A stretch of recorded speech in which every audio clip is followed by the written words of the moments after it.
ಇನ್ನು ಬಿಡದಿ ಖಾಸಗಿಯ ರೆಸಾರ್ಟ್ನತ್ತ ಕಾಂಗ್ರೆಸ್ ಶಾಸಕರ ದಂಡು ಆಗಮಿಸ್ತಾ ಇದೆ. ಒಬ್ಬೊಬ್ಬರಾಗಿ ರೆಸಾರ್ಟ್ಗೆ ಬರ್ತಾ ಇದ್ದಾರೆ. ಬಿಡದಿಯ ಖಾಸಗಿ ರೆಸಾರ್ಟ್ನತ್ತ ಕಾಂಗ್ರೆಸ್ನ ಶಾಸಕರು ಒಬ್ಬೊಬ್ಬರೇ ಬರ್ತಾ ಇದ್ದಾರೆ. ಒಬ್ಬೊಬ್ಬರಾಗಿ ರೆಸಾರ್ಟ್ಗೆ ಆಗಮಿಸ್ತಾ ಇದ್ದಾರೆ. ಸಿಎಂ ಡಿಕೆಶಿ ಅವರ ನೇತೃತ್ವದಲ್ಲಿ ಇನ್ನೇನು ಕೆಲವೇ ಕ್ಷಣಗಳಲ್ಲಿ ಶಾಸಕಾಂಗ ಪಕ್ಷದ ಸಭೆಯೂ ಸಹ ನಡೆಯಲಿದೆ. ವಿಧಾನ ಪರಿಷತ್ ಚುನಾವಣೆಗೆ ಗೆಲ್ಲುವ ರಣತಂತ್ರವನ್ನು ರೂಪಿಸಲಾಗ್ತಾ ಇದೆ. ಐಡಿ ಕಾರ್ಡ್ ಮತ್ತು ಪಾಸ್ ಇದ್ದವರಿಗೆ ಮಾತ್ರ ಎಂಟ್ರಿ. ಕೆಪಿಸಿಸಿ ಅಧ್ಯಕ್ಷ ಬಿಕೆ ಹರಿಪ್ರಸಾದ್ ಅವರು ರೆಸಾರ್ಟ್ಗೆ ಬಂದಿದ್ದಾರೆ.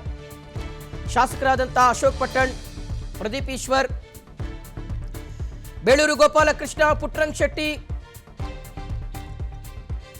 ಲತಾ ಮಲ್ಲಿಕಾರ್ಜುನ್ ಸೇರಿದಂತೆ ಹಲವರು ಬಂದಿದ್ದಾರೆ ಈಗ ಖಾಸಗಿ ರೆಸಾರ್ಟ್ಗೆ.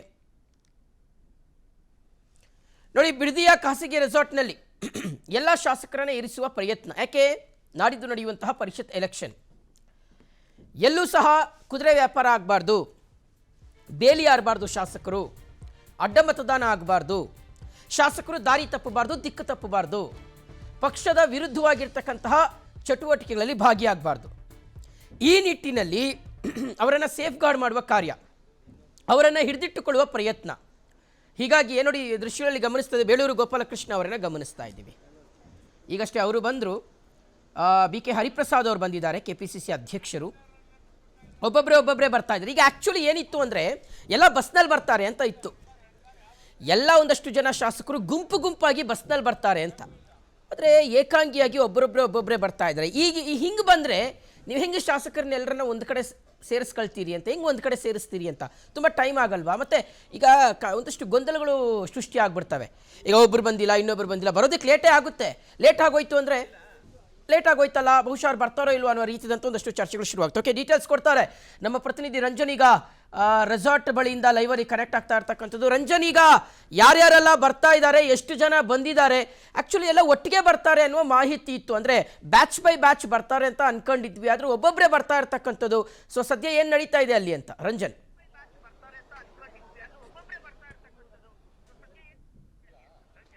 ಶಿವಶಂಕರ್, ಖಂಡಿತವಾಗ್ಲೂ ಕೂಡ ಏನು ಬಿಡದಿ ಬಳಿ ಇರುವಂಥ ವಂಡರ್ಲಾ ರೆಸಾರ್ಟ್ನಲ್ಲಿ ಇವತ್ತು 6:15ಕ್ಕೆ ಸರಿಯಾಗಿ CLP ಶಾಸಕರ ಸಭೆ ಇರುವಂಥದ್ದು. CLP ನಾಯಕರ ನೇತೃತ್ವದಲ್ಲಿ, ಅಂದರೆ ಮೊದಲ ಬಾರಿಗೆ CM ಡಿಕೆಶಿ ಅವರು ಮುಖ್ಯಮಂತ್ರಿ ಆದ ಬಳಿಕ ಒಂದು ಸಭೆಯನ್ನು ಕರೆದಿರುವಂಥದ್ದು. ಇವತ್ತು ವಿಧಾನ ಪರಿಷತ್ನ ಮೇನ್ ಮೋಟಿವ್ ಈ ಒಂದು ಸಭೆಯಲ್ಲಿ ವಿಧಾನ ಪರಿಷತ್ನಲ್ಲಿ ಎಲ್ಲ ಶಾಸಕರು ಹೇಗೆ ಮತವನ್ನು ಚಲಾಯಿಸಬೇಕು ಅನ್ನುವಂಥ ನಿಟ್ಟಿನಲ್ಲಿ ಕೂಡ ಇವರಿಗೆ ಶಾಸಕರಿಗೆ ಇವತ್ತು ಕ್ಲಾಸ್ ತರಬೇತಿಯನ್ನು ತೆಗೆದುಕೊಳ್ಳಲಾಗ್ತದೆ. ಈಗಾಗಲೇ ಹಲವು ಶಾಸಕರು ಈ ಒಂದು ಸಭೆಗೆ ಆಗಮಿಸಿರುವಂಥದ್ದು. ಕೆಪಿಸಿಸಿ ಅಧ್ಯಕ್ಷ BK ಹರಿಪ್ರಸಾದ್, ಶಾಸಕರಾದ ಬೇಳೂರು ಗೋಪಾಲಕೃಷ್ಣ, ಲತಾ ಮಲ್ಲಿಕಾರ್ಜುನ್, RV ದೇಶಪಾಂಡೆ, UB ಬಣಕರ್, ಪುಟ್ಟರಂಗನ ಶೆಟ್ಟಿ, ಅಶೋಕ್ ಪಟ್ಟಣ್, ಮತ್ತು ವಿಶ್ವಾಸ ವೈದ್ಯ, ದರ್ಶನ್ ಧ್ರುವನಾರಾಯಣ್ ಸೇರಿದಂತೆ ಅನೇಕ ಶಾಸಕರು, ಅಂದರೆ ಕೈ ಶಾಸಕರು ಬಂದಿರುವಂಥದ್ದು. ಈಗ ತಾನೇ ತನ್ವೀರ್ ಸೇಠ್ ಕೂಡ ಬಂದರು, ಜಮೀರ್ ಅಹಮದ್ ಕೂಡ ಆಗಮಿಸಿದ್ರು. ಈಗಾಗಲೇ ಏನು ಕಾಂಗ್ರೆಸ್ ಪಾಳ್ಯದಲ್ಲಿ ಸಾಕಷ್ಟು ಚರ್ಚೆ ಆಗ್ತಿರುವಂಥದ್ದು, ಅಂದರೆ ಈ ಒಂದು ವಿಧಾನ ಪರಿಷತ್ ಚುನಾವಣೆಯಲ್ಲಿ ಸುಮಾರು 4 ಸ್ಥಾನಕ್ಕೆ ಯಾವುದೇ ಒಂದು ಅಡೆತಡೆಗಳಿಲ್ಲ. ಇನ್ನು 1 ಸ್ಥಾನಕ್ಕೆ ಮಾತ್ರ ಮತಗಳನ್ನು ಹಾಕುವ ನಿಟ್ಟಿನಲ್ಲಿ ಶಾಸಕರಿಗೆ ಟ್ರೈನಿಂಗ್ ಅನ್ನು ಕೊಡಬೇಕಾಗುತ್ತೆ. ಈ ಹಿನ್ನೆಲೆಯಲ್ಲಿ CLP ಶಾಸಕಾಂಗ ಸಭೆಯಲ್ಲಿ ಹಿರಿಯ ಶಾಸಕರಿಂದ ಎಲ್ಲ ಒಂದು ಶಾಸಕರಿಗೆ ಯಾವ ರೀತಿಯಾಗಿ ಮತದಾನ ಪ್ರಕ್ರಿಯೆ ಆಗುತ್ತೆ, ಜೊತೆಗೆ ಯಾವ ರೀತಿಯಾಗಿ ಮತದಾನ ಮಾಡಬೇಕು ಅನ್ನುವಂಥ ನಿಟ್ಟಿನಲ್ಲಿ ಸಭೆಯನ್ನು ಕರೆದಿರುವಂಥದ್ದು. ಜೊತೆಗೆ ಒಂದು ಹಂತದಲ್ಲಿ ಕಾಂಗ್ರೆಸ್ ಪಾಳ್ಯದಲ್ಲಿ ಬಹುಮತಕ್ಕೋಸ್ಕರ ಯಾವುದೇ ಒಂದು ಟೆನ್ಷನ್ ಇಲ್ಲ. ಬಹುಮತ ಈಗ ಆಲ್ರೆಡಿ ರೀಚ್ ಆಗಿದ್ದಾರೆ. ಈ ಹಿನ್ನೆಲೆಯಲ್ಲಿ 1 ಸ್ಥಾನ ಮಾತ್ರ ಇರುವಂಥದ್ದು. 1 ಸ್ಥಾನಕ್ಕೆ 3 ಮತಗಳ ಅಂತರ ಇರುವಂಥದ್ದು. ಈ ಹಿನ್ನೆಲೆಯಲ್ಲಿ ಕಾಂಗ್ರೆಸ್ ಪಾಳ್ಯದಲ್ಲಿ ಒಂದು ಭದ್ರಕೋಟೆಯನ್ನು ರಚಿಸಿ ಯಾವುದೇ ಒಂದು ಕಾರಣಕ್ಕೂ ಶಾಸಕರು ತಮ್ಮ ಕೈ ತಪ್ಪಿ ಹೋಗಬಾರ್ದು ಅಥವಾ ಬೇರೆ ಪ್ರತಿಪಕ್ಷಗಳ ಲಾಬಿಗೆ ಮಣಿಬಾರ್ದು ಅನ್ನುವಂಥ ನಿಟ್ಟಿನಲ್ಲಿ ಕೂಡ ಸ್ಪಷ್ಟ ಸಂದೇಶವನ್ನು ಹೈಕಮಾಂಡ್ನಿಂದ ರವಾನೆ ಮಾಡಿರುವಂಥದ್ದು. ಈಗಾಗಲೇ ದೆಹಲಿಗೆ ಹೈಕಮಾಂಡ್ ಮಟ್ಟದಲ್ಲಿ ಭೇಟಿಯಾದಂಥ ಶಾಸಕರು ಕೂಡ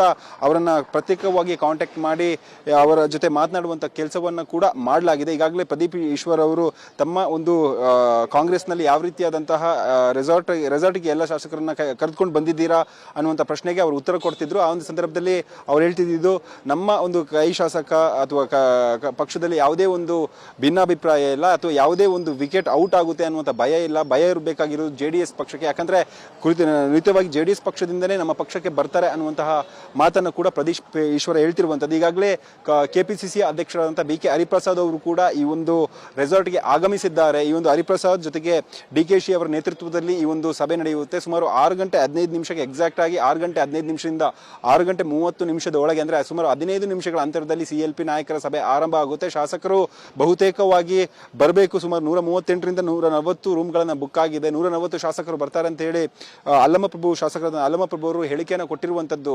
ಶಿವಶಂಕರ್ ಈಗಾಗಲೇ ಇನ್ನೇನು ಕೆಲವೇ ಕ್ಷಣಗಳಲ್ಲಿ ಈ ಒಂದು ಬಿಡದಿಯ ಬಳಿ ಇರುವಂತಹ ಈ ಒಂದು ರೆಸಾರ್ಟ್ಗೆ CM DK ಶಿವಕುಮಾರ್ ಅವರು ಬರ್ತಾರೆ. ನಂತರದಲ್ಲಿ ಸಭೆ ಆರಂಭ ಆಗುತ್ತೆ. ಜೊತೆಗೆ ಸಚಿವರು ಕೂಡ ಬರ್ತಾರೆ. ಸಚಿವರು ಕೂಡ ಆಗಮಿಸಿರುವಂತದ್ದು. ಒಂದು ಕಡೆಯಿಂದಾಗಿ ಸಚಿವರು ಶಾಸಕರ ಇಬ್ಬರನ್ನು ಕೂಡ ತಹಬಂದಿಗೆ ತಂದು ಒಟ್ಟಾಗಿ ಒಗ್ಗಟ್ಟಿನ ಮಂತ್ರವನ್ನು ಜಪಿಸಿ ವಿಧಾನ ಪರಿಷತ್ ಚುನಾವಣೆಯಲ್ಲಿ ಕಾಂಗ್ರೆಸ್ ಜಯದ ನಗೆ ಬೀರೋಕೆ ಪ್ರಯತ್ನವನ್ನ ಪಡ್ತಿರುವಂತದ್ದು. ಆದ್ರೂ ಕೂಡ ಕೊರತೆ ಅನ್ನೋದಿಲ್ಲ. ಆದ್ರೆ ಕೊರತೆ ಉಂಟಾಗಬಾರ್ದು ಅನ್ನುವಂತ ನಿಟ್ಟಿನಲ್ಲಿ ಶಾಸಕರು ಸಭೆಯನ್ನ CLP ನಾಯಕರು ಕರೆದಿರುವಂತದ್ದು. ಶಿವಶಂಕರ್, ಸದ್ಯಕ್ಕೆ ಈ ಒಂದು ರೆಸಾರ್ಟ್ ನಲ್ಲಿ ಎಲ್ಲಾ ಶಾಸಕರು ಸಚಿವರು ಯಾರೆಲ್ಲ ಕಾಲ್ ಮಾಡಿದ್ರಲ್ವಾ ಅಂದ್ರೆ ಬರಬೇಕು ಅನ್ನುವಂತ ನಿಟ್ಟಿನಲ್ಲಿ ಯಾರಿಗೆಲ್ಲ ಬುಲಾವನ್ನ ಕೊಟ್ಟಿದ್ರು ಆ ಒಂದು ಶಾಸಕರು ಖಂಡಿತವಾಗ್ಲೂ ಬರಲೇಬೇಕು. ಜೊತೆಗೆ ಹೈಕಮಾಂಡ್ ನಿಂದ ಡೈರೆಕ್ಟ್ ಆಗಿ ಶಾಸಕರಿಗೆ ವಾರ್ನಿಂಗ್ ಕೂಡ ಇರುವಂತದ್ದು. ಒಂದು ವೇಳೆ ನೀವೇನಾದ್ರೂ ಪಕ್ಷಾಂತರವನ್ನ ಮಾಡಿದ್ರೆ ಅಥವಾ ಲಾಬಿಗೆ ಮಾಡಿದ್ರೆ ನೀವು ಒಂದು ಪಕ್ಷದಿಂದ ಮತ್ತೊಂದು ಪಕ್ಷಕ್ಕೆ ಸಪೋರ್ಟ್ ಮಾಡುವಂತ ಕೆಲಸವನ್ನ ಮಾಡಿದಂತ ಸಂದರ್ಭದಲ್ಲಿ ನಿಮ್ಮ ಮೇಲೆ ಸ್ಟ್ರಿಕ್ಟ್ ಆಕ್ಷನ್ ಅನ್ನ ತೆಗೆದುಕೊಳ್ತೀವಿ.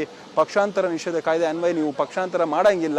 ಆದ್ರೂ ಕೂಡ ಪಕ್ಷದ ಸಂಘಟನೆಯನ್ನ ಬಲಪಡಿಸಬೇಕು. ಜೊತೆಗೆ ಕಾಂಗ್ರೆಸ್ ಮುಂದಿನ 2 ವರ್ಷಗಳಲ್ಲಿ ಸಮಗ್ರವಾಗಿ ಆಳ್ವಿಕೆಯನ್ನ ಮಾಡಬೇಕು ಅನ್ನುವಂತ ನಿಟ್ಟಿನಲ್ಲೂ ಕೂಡ ಈ ಎಲ್ಲಾ ಒಂದು ಒಗ್ಗಟ್ಟಿನ ಮಂತ್ರವನ್ನ ಶಾಸಕರಿಗೆ ಬೋಧನೆ ಮಾಡಲಾಗಿರುವಂತದ್ದು. ಆ ಭಾಗದಲ್ಲಿ ನೋಡ್ತಿದ್ದೀರಾ ನಮ್ಮ ಕ್ಯಾಮ್ರಾಮನ್ ನಾಗೇಶ್ ಅವರು ಝೂಮ್ ಮಾಡಿ ಪ್ರಯತ್ನವನ್ನ ಮಾಡ್ತಾರೆ. ಈ ಭಾಗದಲ್ಲಿ CLP ನಾಯಕರ ಸಭೆ ಆದ್ರೆ ಆ ಭಾಗದಲ್ಲಿ ಸಂಪೂರ್ಣವಾಗಿ ವೈಟ್ ಕಲರ್ ನ ಬಟ್ಟೆಯನ್ನ ಹಾಕಿ ಅಲ್ಲಿ MLA ಗಳಿಗೆ ಮಾತ್ರ ಆ ಭಾಗದಲ್ಲಿ ನೋಡಿ ಒಂದು ಕಾರ್ ಇದೆಯಲ್ಲ ಆ ಭಾಗ MLA ಅಂತೇಳಿ ಬೋರ್ಡ್ ಹಾಕಿದರೆ ಆ ಭಾಗದಲ್ಲಿ ಎಲ್ಲಾ MLA ಗಳಿಗೆ ಇರುವಂತೆ ಅನುವು ಮಾಡಿಕೊಟ್ಟಿರುವಂತದ್ದು ನೋಡ್ತಿರ್ಬೋದು. ಈಗ MLA ಬರ್ತಿರುವಂತ ಸಮಯದಲ್ಲಿ ಅವರ ಸೂಟ್ ಕೇಸ್ಗಳನ್ನ ಕೂಡ ತರುತ್ತಿರುವಂತ ಅಂದ್ರೆ ಒಂದು ದಿನ ಇಲ್ಲೇ ರೆಸಾರ್ಟ್ ನಲ್ಲಿ ವಾಸ್ತವ್ಯನ ಹೂಡ್ತಾರೆ. ಈ ಹಿನ್ನೆಲೆಯಲ್ಲಿ ಸೂಟ್ ಕೇಸ್ ಅನ್ನ ತೆಗೆದುಕೊಂಡು ಹೋಗ್ತಿರುವಂತದ್ದು ಕೂಡ ನೀವು ಗಮನಿಸ್ತಿರ್ಬೋದು. ಸಿಬ್ಬಂದಿಗಳು ಎಲ್ಲರೂ ಕೂಡ ಇಲ್ಲಿಗೆ ಬಂದು ಇಲ್ಲಿ ಶಾಸಕರನ್ನ ಅವರನ್ನ ಡಿಬೋರ್ಡ್ ಮಾಡಿ ನಂತರದಲ್ಲಿ ಅವರ ಸಭೆ ಅವರ ಸಾಮಾನು ಅಥವಾ ಅವರ ಏನು ಅಗತ್ಯವಾದಂಥ ವಸ್ತುಗಳಿದೆ ಅಗತ್ಯವಾದ ವಸ್ತುಗಳೊಂದಿಗೆ ನೇರವಾಗಿ ಅವರನ್ನ ಶಾಸಕರ ಪ್ರತ್ಯೇಕ ಕೊಠಡಿಗೆ ರೂಮ್ ಬುಕ್ ಮಾಡಿದ್ರಲ್ವಾ ಅಲ್ಲಿಗೆ ಕಳಿಸ್ತಿರುವಂತ ದೃಶ್ಯಗಳು ಕೂಡ ಕಂಡು ಬರ್ತಿದೆ. ಬಹುತೇಕ ಕಾಂಗ್ರೆಸ್ನ ಶಾಸಕರು ಇವತ್ತು ಮತ್ತೆ ಸಚಿವರು ಬಂದಿರುವಂತದ್ದು. ಆದ್ರೆ ಪ್ರಮುಖವಾಗಿ ಈ ಒಂದು CLP ಶಾಸಕಾಂಗ ಸಭೆಗೆ ಅಂದ್ರೆ DKಶಿ ನೇತೃತ್ವದಲ್ಲಿ ನಡೆತಿರುವಂತಹ ಶಾಸಕಾಂಗ ಸಭೆಗೆ DCM ಪರಮೇಶ್ವರ್ ಕೂಡ ಜ್ವರ ಕಾರಣದಿಂದಾಗಿ ಗೈರಾಗಿರುವಂತದ್ದು. Shivashankar. Okay Ranjan, thank you ತಮ್ಮೆಲ್ಲ ಡೀಟೇಲ್ಸ್ಗಾಗಿ. ಓಕೆ, ಸೊ ಈಗ ಪರಮೇಶ್ವರ್ ಅವರು ಬರ್ತಾ ಇಲ್ಲ ಇವತ್ತಿನ ಸಭೆಗೆ, ಗೈರಾಗ್ತಾ ಇದ್ದಾರೆ. ಬಿಕಾಸ್ ಅವರಿಗೆ ಅನಾರೋಗ್ಯ ಇದೆಯಂತೆ, ಜ್ವರ ಇರುವಂಥ ಹಿನ್ನೆಲೆಯಲ್ಲಿ ಪರಮೇಶ್ವರ್ ಅವರು ಬರ್ತಾ ಇಲ್ಲ. ಪತ್ರದ ಮೂಲಕ ಮಾಹಿತಿಯನ್ನು ಕೊಟ್ಟಿದ್ದಾರೆ. ಉಪಮುಖ್ಯಮಂತ್ರಿ ಡಾಕ್ಟರ್ G ಪರಮೇಶ್ವರ್ ಅವರು ಬರ್ತಾ ಇಲ್ಲ. ಪರವಾಗಿಲ್ಲ, ಏನು ತೊಂದರೆ ಇಲ್ಲ. ಯಾಕಂದ್ರೆ ಅವರು ಯಾವ ಕಾರಣಕ್ಕೋಸ್ಕರ ಬರ್ತಾ ಇಲ್ಲ ಅನ್ನೋದನ್ನ ಪಕ್ಷದ ಕಾರ್ಯದರ್ಶಿಗೆ ತಿಳಿಸಿದ್ದಾರೆ. ಅವರು ಏಕಾಏಕಿಯಾಗಿ ಗೈರಾಗಿಲ್ಲ. ನೋಡಿ, ಏನಾಗಿ ಹೋಗ್ಬಿಡುತ್ತೆ ಅಂದರೆ ಪರಮೇಶ್ವರ್ ಅವರೆಲ್ಲ ಗೈರಾದರೂ ಸಹ ಅದು ಬೇರೆ ರೀತಿಯ ಸಂದೇಶ ಹೋಗಲ್ಲ. ಆದರೆ ಶಾಸಕರುಗಳಿದಾರಲ್ಲ ಅವ್ರು ಬಂದಿಲ್ಲ ಅಂದ್ರೆ ಒಂದಷ್ಟು ಆತಂಕ ಶುರುವಾಗಿ ಹೋಗ್ಬಿಡೋದು. ಯಾಕೆ ಬಂದಿಲ್ಲ, ಅವರು ಎಲ್ಲಿದ್ದಾರೆ, ಯಾರ ಸಂಪರ್ಕದಲ್ಲಿದ್ದಾರೆ, ರೀಸನ್ ಏನಾದರೂ ಇದೆಯಾ, ವ್ಯಾಲಿಡ್ ರೀಸನ್ ಏನಾದರೂ ಇದೆಯಾ? ಸೊ ಈ ರೀತಿಯಾದಂಥ ಒಂದಷ್ಟು ಪ್ರಶ್ನೆಗಳು ಹಾಗೆ ಹುಟ್ಕೊಳ್ತಾ ಹೋಗುತ್ತೆ. ಸೊ ಈಗ ಎಲ್ಲ 137 ಜನ ಪರಮೇಶ್ವರ್ ಅವರೊಬ್ಬರನ್ನ ಬಿಟ್ಟು 137 ಜನ ಶಾಸಕರು ಸಚಿವರು ಎಲ್ಲರೂ ಸಹ ಇವತ್ತಿನ ಶಾಸಕಾಂಗ ಪಕ್ಷದ ಸಭೆಯಲ್ಲಿ ಭಾಗಿಯಾಗ್ತಾರೆ. ಆ್ಯಂಡ್ ಇವತ್ತೇ ವಿಪ್ ಜಾರಿ ಆಗುತ್ತಾ ಕಾದು ನೋಡಬೇಕಾಗಿದೆ. ಇವತ್ತೇ ವಿಪ್ ಜಾರಿ ಮಾಡ್ತಾರಾ ಅಥವಾ 18ನೇ ತಾರೀಕು ಬೆಳಗಿನ ಜಾವ ವಿಪ್ ಜಾರಿ ಮಾಡಿ ಆ ಮೂಲಕ ಬಸ್ನಲ್ಲಿ ಕರ್ಕೊಂಡು ಹೋಗ್ತಾರೆ? ಯಾಕಂದರೆ ಒನ್ಸ್ ವಿಪ್ ಜಾರಿಯಾಗಿ ಹೋಗ್ಬಿಟ್ರೆ ನೀವು ಅಡ್ಡ ಮತದಾನ ಮಾಡಲಿಕ್ಕೆ ಅವಕಾಶ ಇಲ್ಲ.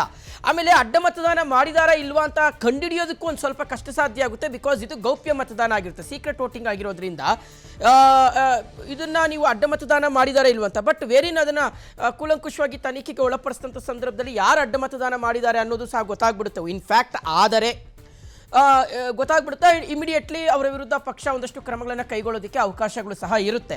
ಸೊ ಈಗ ಎಲ್ಲ ಶಾಸಕರುಗಳನ್ನು ಸಹ ಕರೆದು ಶಾಸಕಾಂಗ ಪಕ್ಷದ ಸಭೆಯನ್ನು ನಡೆಸ್ತಾರೆ.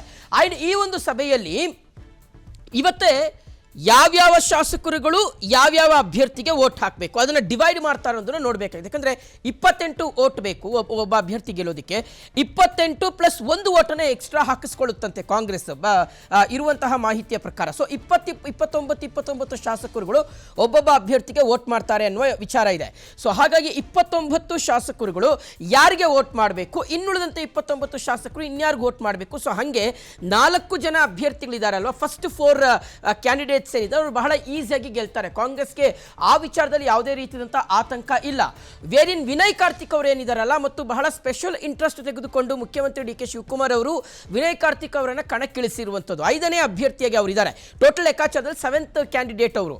ಸೊ 5ನೇ ಅಭ್ಯರ್ಥಿನ ಗೆಲ್ಲಿಸ್ಕೊಂಡು ಬರಲಿಕ್ಕೆ ಬೇಕಾಗಿರ್ತಕ್ಕಂಥ ನಂಬರ್ಸ್ ಇದೆಯಲ್ಲ, ಅದು ಈಗ ಕಾಂಗ್ರೆಸ್ಗೆ ಟೆನ್ಷನ್ ಜಾಸ್ತಿ ಆಗಿದೆ. ಒಂದು ವೇಳೆ ಏನಾದರೂ 28 ವೋಟ್ಸ್ ಅಂತ ಕನ್ಸಿಡರ್ ಮಾಡಿದ್ರೆ ಕಾಂಗ್ರೆಸ್ಗೆ 2 ಮತಗಳ ಕಡಿಮೆ ಬೀಳುತ್ತೆ. ವೇರಿನ್ ನೀವು 29 ವೋಟ್ಸ್ ಅಂತ ಒಬ್ಬೊಬ್ಬ ಈಚ್ ಕ್ಯಾಂಡಿಡೇಟ್ಗೆ ನೀವು ಡಿವೈಡ್ ಮಾಡ್ತಾ ಹೋದರೆ 3 ಮತಗಳ ಕಡಿಮೆ ಕಾಂಗ್ರೆಸ್ಗೆ ಬೀಳುತ್ತೆ. ಈ 3 ಮತಗಳನ್ನೇ ಎಲ್ಲಿಂದ ಕ್ರೋಢೀಕರಿಸ್ತೀವಿ ಅನ್ನುವಂಥದ್ದು ಈಗಿರ್ತಕ್ಕಂಥ ದೊಡ್ಡ ಪ್ರಶ್ನೆ. ಸೊ 140 ಮತಗಳು ಬೇಕಾಗುತ್ತೆ ವೀಕ್ಷಕರೇ. 140 ಮತಗಳ ಪೈಕಿ 2 MLAಗಳ ಸಪೋರ್ಟ್ ಬೇಕಾಗಿದೆ. ವೇರಿನ್ ಈಗ ನೋಡಿ, ಈಗ BJPಯ 3 ಜನ ಪಕ್ಷದಿಂದ ಉಚ್ಚಾಟಿಸಲ್ಪಟ್ಟಿರ್ತಕ್ಕಂಥ 3 ಜನ ನಾಯಕರು ಏನಿದ್ದಾರೆ, ಆ 3 ಜನ ST ಸೋಮಶೇಖರ್ ಆಗಿರ್ಬೋದು, ಶಿವರಾಮ್ ಹೆಬ್ಬಾರ್ ಅವರಾಗಿರ್ಬೋದು ಮತ್ತು ಯತ್ನಾಳ್ ಅವರಾಗಿರ್ಬೋದು, ಅವರು ಆಲ್ರೆಡಿ NDA ಮೈತ್ರಿಕೂಟದ ಅಭ್ಯರ್ಥಿಗೆ ತಮ್ಮ ಬೆಂಬಲವನ್ನು ಸೂಚಿಸ್ತೀವಿ ಅಂತ ಹೇಳಿದ್ದಾರೆ. ಸೊ ಹಾಗಾಗಿ ಈಗಿರ್ತಕ್ಕಂಥ ದೊಡ್ಡ ಪ್ರಶ್ನೆ ಏನು ಅಂದರೆ ಕಾಂಗ್ರೆಸ್ನ 5ನೇ ಅಭ್ಯರ್ಥಿಯ ಗೆಲುವು ಯಾವ ರೀತಿಗಿರುತ್ತೆ ಅನ್ನೋದು.